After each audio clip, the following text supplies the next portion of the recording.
জুলাই কি তাহলে একটি অভিশপ্ত মাস হয়ে গেল? কত জুলাই গেল আর মায়ের কোলগুলো খালি হলো। এই জুলাই আসলে মানুষের মনের ভিতরে একটা ভয় কাজ করে, সেই ভয়গুলো মানুষের বাস্তবে পরিণত করে। কত জুলাই গেল, কত জুলাই মানুষের মায়ের কোল খালি করছে।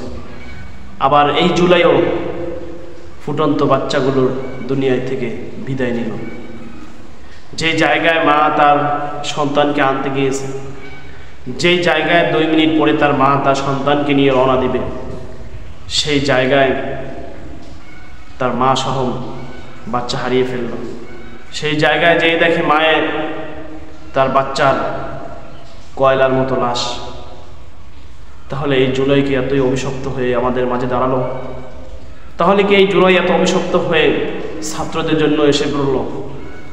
কত ছাত্রর প্রাণ চলে গেল, কত মায়ের বুক খালি হয়ে গেল। আমাদের এই জুলাই মাসটা আমাদের জন্য একটা অভিশপ্ত হয়ে দাঁড়ানো। আল্লাহ যেন আমাদেরকে এই জুলাই মাস আর কখনো যেন অভিশপ্ত যেন না দেয়।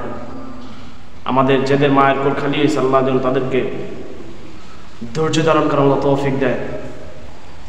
এই জুলাই আমাদের জন্য খুবই একটা ভয়ানক মাস আমরা মনে করি। অভিশপ্ত মাস, কত ফুটন্ত বাচ্চা দুনিয়া থেকে চলে গেল, যাদেরকে নিয়ে তাদের মা বাবা অনেক বড় স্বপ্ন দেখছিল। সেই মা বাবা আজ হাজারি কান্না, 3 দিন 4 দিন 5 দিন যাবৎ ক্যাম্পাসের সামনে কান্না করছে, আমার ছেলের কোনো সন্ধান আছে না। আল্লাহ তাআলা যেন সকলকে ধৈর্য ধারণ করার মতো তৌফিক দান করেন।